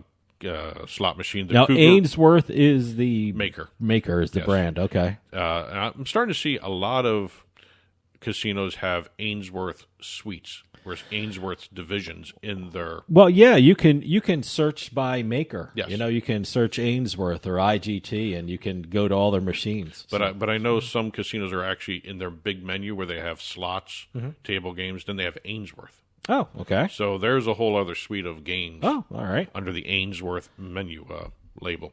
But every time you win, you'll hear cougars roaring. Okay, makes sense. The wild cougar is the highest paying symbol. They have a scatter. They have cougar cubs. So they went all out for the cougar theme on this. All right. The other one, $420,000 win playing Every's Borgata 777 respin. Wow. Okay. Now, don't get confused by the name of the game because it's made in conjunction between Every and BetMGM, and it's available at BetMGM Casino, Borgata Casino, and Party Casino. Okay. The game was launched back in September of 2021, and they named it the Borgata 777 Respin because there's a respin bonus that triggers randomly on any winning spin. You don't know if you're going to win this. Oh, okay. Kind of a unique feature that this game has. See, I gotta go look for this because I have a subscription. I don't know what the hell you call it. I'm a member. I have a subscription. I don't know. I can log on to Borgata. You're BetMGM. a registered player. I'm a registered player. Yeah. I'm a registered player at Borgata and BetMGM. So I'll take a look for it. But a $420,000 win. So within 2 weeks, there was about, I would say, $550,000 paid out by Play MGM Casino. Oh, okay. I've actually never referred to it as Play MGM Casino. Kind of interesting how they see. I always heard of BetMGM. It's listed in the spreadsheet that they released as Play MGM Casino. So when you go to BetMGM, it's actually Play MGM too. So yeah, I guess I would assume so. Either. I guess it goes to both. Okay, that may be their original domain name too. If you think about it. All right. Let's go from slots and online casinos to the Mega Millions. We don't do specific Mega Millions stories too much. No. We have a Mega Millions ticket sold in Tennessee that hit the $20 million jackpot. Okay. That's 2 jackpot winners for Mega Millions within a week. Wow. It's 2 consecutive drawings. That never happens. Yeah, no, that's rare. Tennessee player was the 4th person to win the Mega Millions top prize this year. So Tennessee, I guess, is leading the league in Mega Millionaires. I guess so, That's a way to put it. If you want to play Mega Millions, I guess take a drive to Tennessee, huh? The last time Mega Millions, this was a very interesting note. The last time Mega Millions had jackpot winners in 2 consecutive drawings was back in July of 2016. It's not a normal occurrence to see 2 consecutive draws, getting a top prize winner. Wow, pretty good. So kind of a, I guess it's a groundbreaking note. Sorry, that you call 6 years. Tennessee the lottery state. Well, I think they want to be known for sports betting more so than anything probably, else. Yeah. But again, it was. Let's see. I'm looking at my notes here just to make sure I don't miss anything with regards to it. No, that was basically the big note. There's a whole bunch of other Mega Millions winners to talk about, but it was very unusual to see 2 consecutive weeks. Yeah. 2 consecutive draws, I should say. Great. Last, we have the Michigan Lottery. A lottery club in Genesee County won a $1.7 million jackpot. We don't normally talk What about the hell's lottery a lottery? Is that just a group of people they put some money in? They get together and buy a lottery ticket. Okay, all right. So they won the. I guess you better make sure your name is on that yes, list. Yes, right. Okay. They won the Jumbo Jackpot Slots Fast Cash Jackpot. All well, right. that's a mouthful to say from the Michigan Lottery, and they bought it at Mojo's Food and Spirits. Okay. I just want to include that because they get a chunk of that. Sure. So how many are in the club? Did they 8 say? people. 8 people. Okay, and how much they win? $1.7 million. That's a good payout. I'm trying to figure out taxes and how much each person would get. Boy, that's a math problem, huh? I wonder if they have issues with what if one of them wants to do the lump sum, one of them wants to do it. I would think they would have that all hammered out before you do anything. I would assume that. I would hope they had it all hammered out. So, well, they actually had to double check everything. One person saw the drawing and saw that they won with the ticket. Another person had to go check the lottery app just to double check everything. So they were very careful in confirming that they won this prize. Okay. So I'm sure they've actually have done this before, won something before. Yeah, so. great. And last but not least, one little quick note. Drake. Okay. Always betting on sports. He put a place to bet at Golden State to win the Western Conference. Looks like he's on his way to winning this, the way Golden State's playing. He got 5-1 odds, and he bet $200,000. Wow. So if he wins, the payout will be $1 million. Wow. And this is cash. Well, hey. Yeah. Good for him. This is not a crypto like he did the other bets for the Super Bowl and March Madness. Well, so this was cash. Great. Good luck to Drake. Good luck to Drake. I'm wondering where Mattress Mac is in all this. Yeah, right. But that's it for this week's Beatin the House segment. As always, keep the press releases coming in, info@turnpikesportsradio.com. We'll keep doing the segment and getting more and more interesting lottery stories, and also some of the games are becoming more interesting to discuss, too. The book report is next, so stick around. We'll be right back with more Turnpike Sports.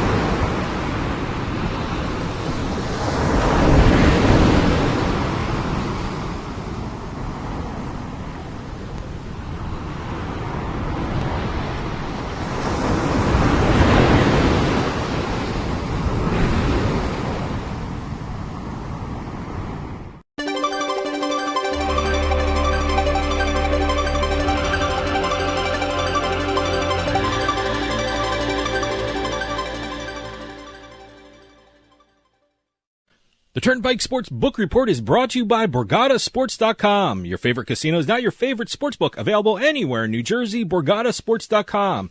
Sign up at BorgataSports.com using our promo code PIKE, that's P-I-K-E. Make your first wager of $20 or more and you'll get $100 in free bets. That's $100 in free bets when your first wager on Borgata Sports is $20 or more. Get into the action with BorgataSports.com. Must be 21 years or older and in New Jersey to place a bet. Terms and conditions apply. Gambling problem? Call 1-800-GAMBLER.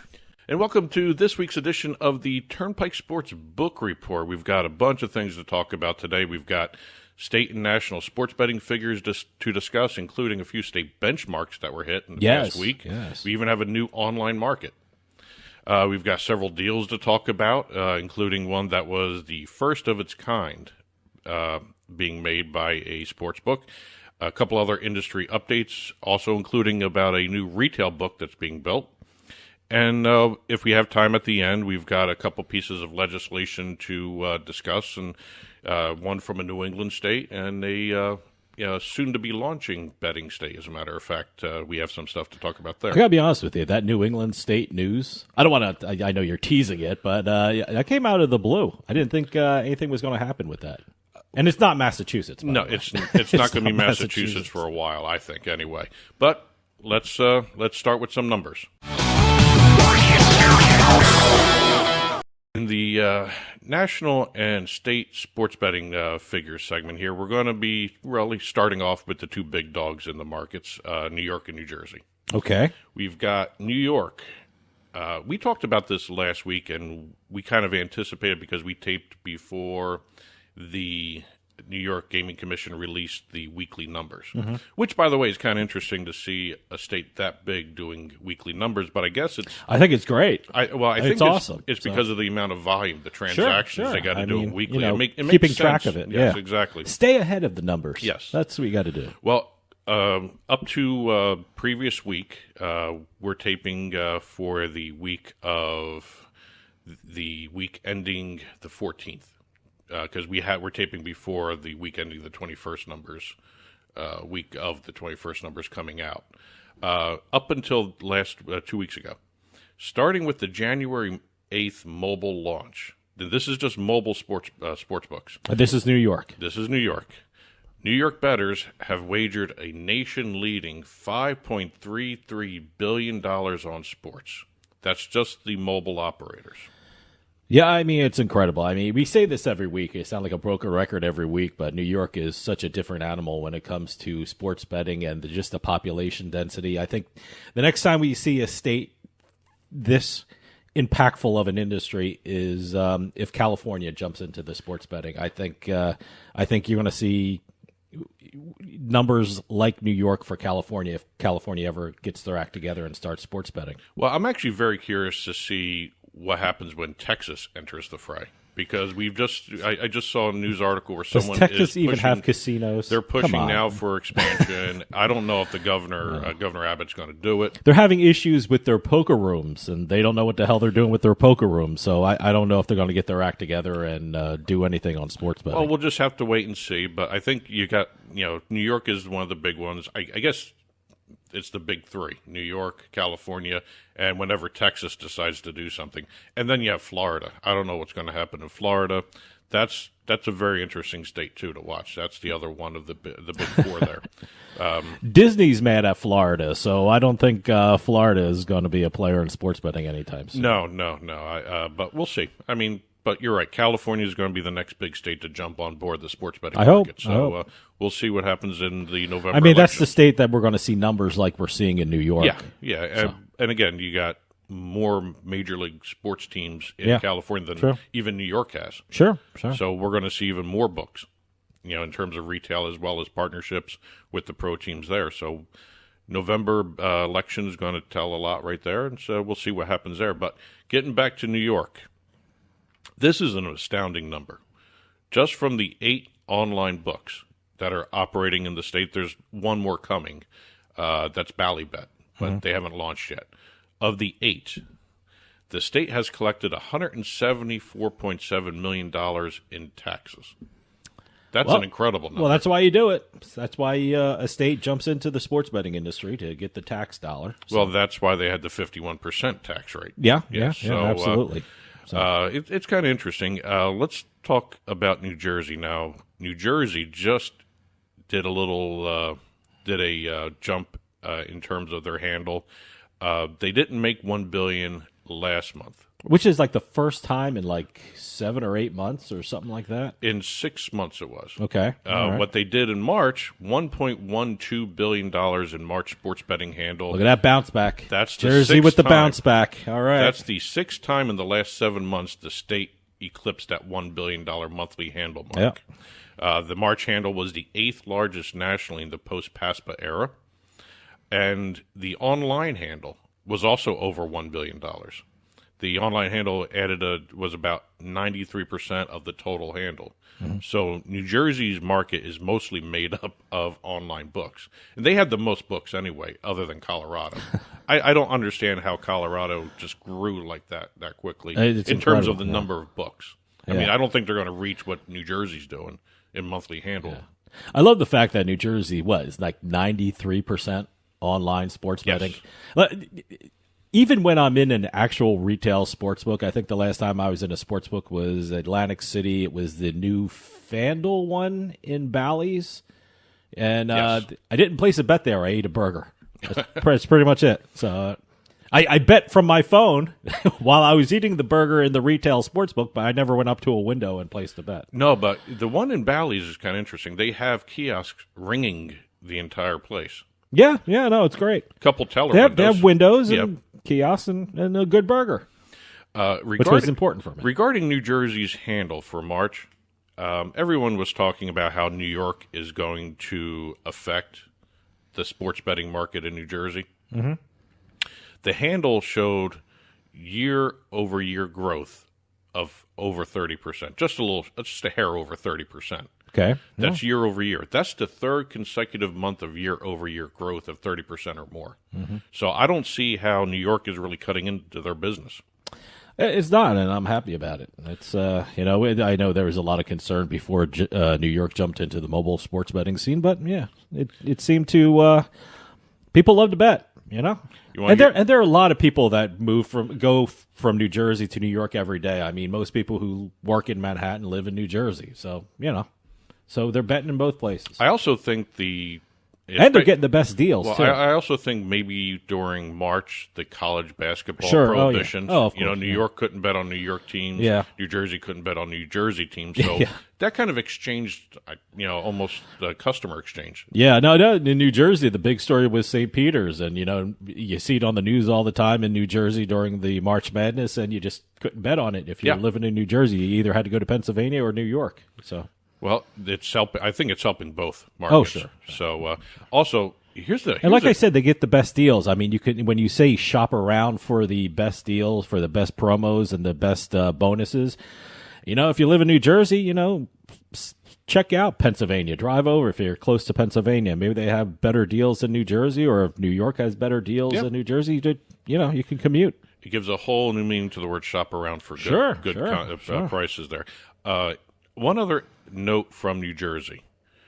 The gross gaming revenue was up 114% from the previous month. Wow. That's okay. a huge jump. Sure. Even the market So share. it is, everyone say February is always kind of a downtime. Yeah, because there's yes. the Super Bowl betting happens in January mostly, and the March Madness happens in March. So February is always the downtime. Market share was kind of interesting for New Jersey in March. FanDuel claimed 55% of the gross gaming revenue market share. Wow. The next closest was DraftKings with 19%. BetMGM had 16%.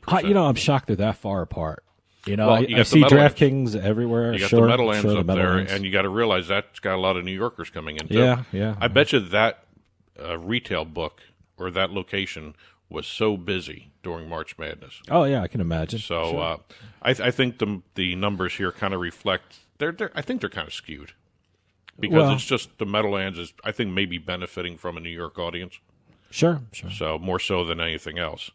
Moving over to Michigan, we got a couple benchmarks here. The overall mobile handle since the industry launched in that state cleared the $5 billion mark. Wow, okay. FanDuel, again, had 43% of the market share. Okay. They're the market leaders. Caesar Sports in Michigan cleared $300 million in total handle since they launched. And BetMGM cleared $50 million in adjusted gross revenue for the month. I always thought BetMGM should do better in Michigan. Every time I think of a casino, an actual retail casino in Michigan, the MGM comes to mind right away. Well, again, we're talking kind of mobile market mostly because they separate out the report. Plus, I'm not in Michigan. I don't know how they're advertising or how they're presenting their or what benefits or promos they have. So, well, you got to realize the retail books don't get a lot of traffic because there's only a couple of them. Mm-hmm. They're starting to get more now with the tribal casinos. But going over to New Hampshire set a benchmark. The mobile betting industry in New Hampshire, since it launched, finally passed the $1 billion in handle. Now, when you're talking about DraftKings, that's all New Hampshire has is DraftKings. That's all they have. That's the only sports book there, right? That's it. Wow. But they passed $1 billion in handle since it launched. It was December 2019 launch. So we're a couple years getting to $1 billion. Tennessee became the 10th state to pass the $4 billion mark in all-time handle for the post-PASPA era. Mm-hmm. They joined New Jersey, Nevada, Pennsylvania, Illinois, Colorado, Michigan, New York, and Virginia. The usual suspects. Yeah. Going over, like I said in the opening to the show, we had one new online market to discuss. All right. Arkansas has entered the online sports betting era. Now, were they the state that were proposing, they might have it now, 51% tax rate like New York? No, that was a different state. That was a different state? That was a different state, if I remember correctly. Okay. You could be right. I'll double-check that. But you could be right. But, again, they launched their online betting industry. They only have one online book at the time we're doing this. Okay. The Beatin app, which is run by Delaware North companies. All right. Wow. At the Southland Casino Racing property. They brought in $3.3 million in handle and reported a negative $32,000 in revenue. Okay. So that's because all the promos and bonuses. Not an auspicious beginning for it, but it's they a beginning. Launched. Hey, they're pioneers. Good for them. Congratulations. Let's talk a few deals. We've got a whole bunch of deals to talk about again. I think I say that every week. There's all these new deals being announced, and with the new markets coming, with the new with the new baseball season. Yes, we've got some new deals coming in. Huge news. First of a kind deal. MaximBet announced a marketing partnership with the very first active Major League Baseball player. Yes, we had MaximBet on. Doug Turfer. Yeah, Doug Turfer. Yeah, a couple months ago, right? Yes. Yeah, no, they were doing great things. Well, they're continuing to set the bar kind of high. They just did the deal with Charlie Blackmon, who is a Colorado Rockies outfielder. Which makes sense. Yeah. They're in Colorado, They're in Colorado. Colorado. They've done plenty of deals in Colorado. They did one with one of the universities. They did the, the name, image, likeness deal? Yes. With all the athletes there. But they're going to be doing a marketing partnership with Charlie Blackmon. Charlie is going to be doing marketing campaigns. He's going to be doing fan events, social media announcements with the brand. Mm-hmm. And this actually all came about when Major League Baseball, in the new collective bargaining agreement, loosened up some of the restraints. That was a big thing in the collective bargaining agreement, and now they can do be spokesmen and have sponsorships and things like that, which is great. No, that's one of the books I hope to get to New Jersey. Get to New Jersey soon. It's coming soon. I can't wait because subscriber to Maxim magazine. It's a great magazine, and now they're doing great things in the sports betting industry. Good for them. Well, we have another announcement regarding a launch of a book, but this is also part of a deal too. DAZN. They're a streaming network, sort of like Fubo TV, Fubo Sportsbook, that sort of. DAZN has announced a multi-year partnership with Pragmatic Group to create DAZN Bet. DAZN Bet. It's going to be headquartered in Gibraltar. Okay. That's the new partnership. All right. And they're going to be operating under DAZN Bet brand, and they're going to try and leverage the audience that DAZN has. Regarding live sports streaming. See, that's great. I love it when the media companies get involved in the sports betting because it's such a great partnership and it's such a great combination, Because that's, they say sports betting drives fan interaction and things like that, so it makes a perfect combination. U.S. Integrity did a deal with Wager, the peer-to-peer sports book. To provide integrity monitoring services. That's going to be kind of interesting to see what happens with the integrity monitoring for the peer-to-peer. Yeah, I'm seeing a lot more peer-to-peer things. Well, Wager is operating as an ordinary sports book. I shouldn't say ordinary, but as a typical sports traditional. Book. Traditional. Okay. There you go. No, the peer-to-peer, they call themselves betting exchanges, right? Yes. Is that the big buzzword for That's the marketing the buzzword thing? for those, so, yes. But again, no, I don't think any gaming commission has approved betting exchange yet. they've approved the traditional betting side of everything. You know, anytime we have a betting exchange on the show, that's one of the questions I ask. Is that a challenge explaining yourself and how you work to the state regulators? Because look, regulators do a great job, and sports betting is new to a lot of people. Now, when you throw something even more unique with regard to sports betting, like peer-to-peer, you know, you really have that challenge of explaining what you mean and how you're carrying out business to the regulators. Yes, so yes. That's always a big hurdle to jump. Same thing with esports, betting on esports. You know, I said you have to explain yourself to the regulators how you're going to be working things. It's very interesting watching the U.S. industry dealing with both the esports wagering and also the peer-to-peer. Yeah, no. Overseas, no one's got a problem with it on either side, Mhm. either esports or peer-to-peer betting. Yeah. But here, it's something new for everybody to look at. I know Esports Entertainment Group launched their vie.gg website in Jersey. In Jersey. So, but again, they're the first ones. One deal, it's not a sports book, but it was kind of an interesting deal to announce here. Jackpocket did a deal with the Minnesota Twins. Okay, all right. They are the official mobile lottery partner for the Major League Baseball franchise. It's their first, Jackpocket's first Major League Baseball partnership. Mhm. They're going to be introducing VIP tickets, field tours, and everyone who signs up using the Twins as the promo code gets a free lottery ticket. No, I haven't tried Jackpocket yet. I know we've talked about him in the Beatin The House segment of the show when we, some of the big jackpots that people have won on Jackpocket, but I haven't even tried it yet. So I'm eager to try it. Well, let's see. One last story to hit. I'm looking at my notes as I'm talking to you. We have reports from various outlets saying that Fanatics has entered into a deal with Amelco to create from the ground up its own sports book. Interesting.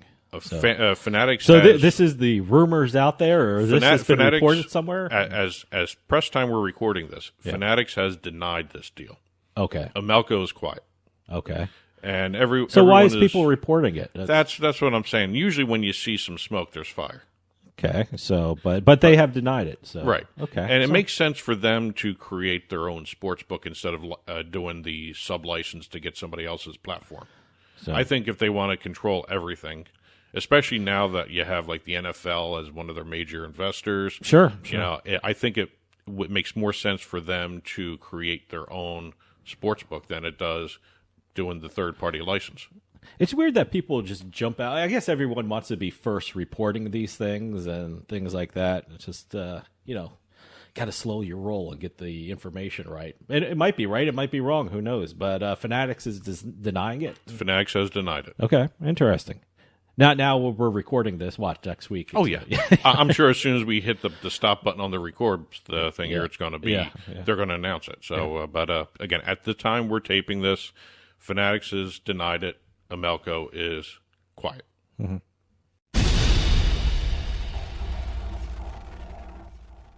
We're going to do a couple updates in the industry that don't fall under launches, deals, or numbers. Just random stuff. Huh? Random stuff. Random stuff. First things first, DraftKings announced their plans to build a one-of-a-kind sports book and luxury dining experience. That's how they're phrasing it. Oh, wow. At TPC Scottsdale. Okay. Remember, I think it was like over a year ago, maybe more than that. They did the deal with the PGA Tour. Sure. They are now finally ready to start construction on the retail book. So this is a retail book combined with fine dining, huh? Yes. This isn't like a burger and fries kind of place. I'm sure you can get a burger and fries for probably right? a huge amount okay. of money there. You got to take a loan out to get a burger. That's an interesting concept. I don't think I've ever heard that before. What? Kind of a fine luxury luxury dining. I've been actually seeing that buzz phrase. All right. Okay. All right. In a lot of the press releases lately. I know, especially with the books that make deals with the parks, the Major League sports parks. They always refer to as luxury dining. Let me tell you something. Some of that food in some of the parks, I mean, they have actual chefs doing this. I mean, that's some high-end stuff at some of these ballparks. Well, this is their description, and I'm getting this right from the press release because I didn't want to skip any of this. It's going to be located directly across from the Stadium Course Clubhouse entrance. Okay. It will feature 390 seats, a high-end dining experience. They haven't announced what the restaurant is technically going to be yet, but I'm assuming it's going to be under the brand of DraftKings TPC Scottsdale. Okay. 3,400 square feet of video walls and screens. Mm-hmm. An outdoor patio area with video screens. Wow. Okay. VIP cabanas. See, you can do that in Arizona, Yes. right? And fire pits. Yeah, you can't do that in Jersey or New York because I guess you can do it in the summertime, but it's only a seasonal thing up here. But in Arizona, you can do that year round. Oh, That's yeah, great. I'm sure the fire pits are going to be used for the losing tickets. Yeah, right. We get fed up with those. But yeah, they finally announced that they're going to be they're going to start construction. They're hoping to have it opened sometime at the end of summer, possibly before the fall. So they're doing construction on it. It looks beautiful from the renderings they released. I haven't seen it yet, so I have to check it out. Another note coming out of Connecticut, according to the problem gambling division. I've heard this. Yeah, they had a 203% spike in problem gambling calls since the launch of the online sports betting, but it's kind of a deceptive number. Okay, because they have what they call, and this is why I'm talking about here, they have what's called nuisance calls. Nuisance calls. And they blamed the books for this, quite honestly. Really? They blame the books? Because they're not getting the responsible gambling message out correctly. Okay. Because a lot of people are calling in. They're saying maybe half of these calls. There are people calling in or texting in, I'm having trouble logging in.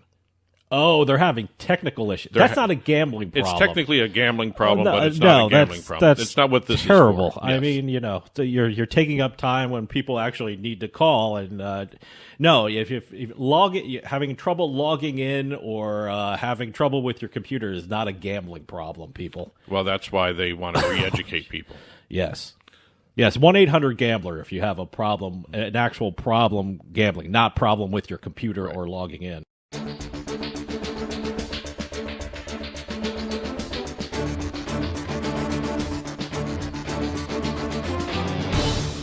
We're going to finish up today with a couple pieces of legislation. First of all, I don't normally talk about international law here, but Uganda has now introduced legislation or proposal for one of their legislative committees to restrict sports betting activity between 5 p.m. and 2 a.m. Interesting. They feel that during the day, it allows underage gamblers more access. They want to restrict it to after work hours, not during the day. Oh, okay. Oh, they want to keep it at nighttime. Right. All right. 5 p.m. to 2 a.m. All right. I don't know if that's going to work, but a little note there to keep an eye on. Virginia is going to be enacting legislation starting July 1st. No longer will gaming companies be able to say Virginia is for bettors in their marketing campaigns. I didn't know they were doing that anyway. They're going to be stopping it July 1st, and any violation of the new law would result in a $50,000 fine. Okay. No, I didn't even know they were using that slogan. Well, some of the senators are very protective of the Virginia's for Lovers. Yeah, no, that was a big marketing campaign a while ago. It's still I guess it still is, huh? Yes, it's still their main marketing campaign. Well, I'm sure they own the trademark or something. Oh, yeah. To it. Yeah, but since I just said the word Maine, might as well talk Maine. Maine is moving forward with their sports betting bill. So does this look like a go, or what's happening here? Well, since it's the governor's sports betting proposal, I guess that helps. I think she's going to sign it. Okay. Something could change in between now and then, but it's gone to her desk. It's going to be giving control of the online sports betting industry to the tribes up in Maine. Mm-hmm. There's 3 different ones. Also, there were some adjustments to the bill before everybody passed it in the Senate. They now are allowing some of the casinos to have actual sports betting on the premises. So soon, when you're in Maine, when you're fishing on the beautiful, clean lakes or skiing down one of their beautiful mountains, you can place a bet. Yes. Wonderful. And you still would have to go from Massachusetts to Maine to play sports betting. Yeah, because Massachusetts doesn't have anything. And last but not least, we're going to finish up in Ohio. Okay. The Ohio Casino Control Commission voted unanimously to ban any commission member or employee from participating in sports gaming in the entire state. Oh, okay. Well, a ban includes in-person, at on-site sports books, or the use of a mobile app to wager on games. As we all know, Ohio will be launching at some point. I don't know when. That's got to be soon. they're close. Yeah, They're they got close. to be close. Yeah. So, but again, they issued that restriction, and also Ohio State University's vice president asked the commission to restrict betting on college sports. Okay, all right. They just want it limited football and basketball. All right. And no individual prop bets. They just want it on the games. A lot of states have that. You can Yes. bet on the team, but you just can't bet on the individual players. What's interesting is they want to restrict it to just the two big sports. Yeah. So That's interesting. I mean, that's kind of nice to see them. It's almost like they've already proposed the middle ground. I'm not quite sure what's wrong with baseball or anything like that. It may not be a big sport. So, okay. They may not have the boosters for those. Yep. So that's it for this week's Turnpike Sports book report. Keep the press releases coming in, info@turnpikesportsradio.com. If you've been following along on the TV, we've got the ticker going. There's a whole bunch of other stories we did not hit. And the print version will be released about an hour or so after this is published. This podcast and the TV side is published as well. The full print version, there's even more stories there. Head on over to turnpikesportsradio.com, click on the blog button, and you'll see it there once the show is out Monday morning. And that'll do it for us this week. We'll see you next time on the Turnpike.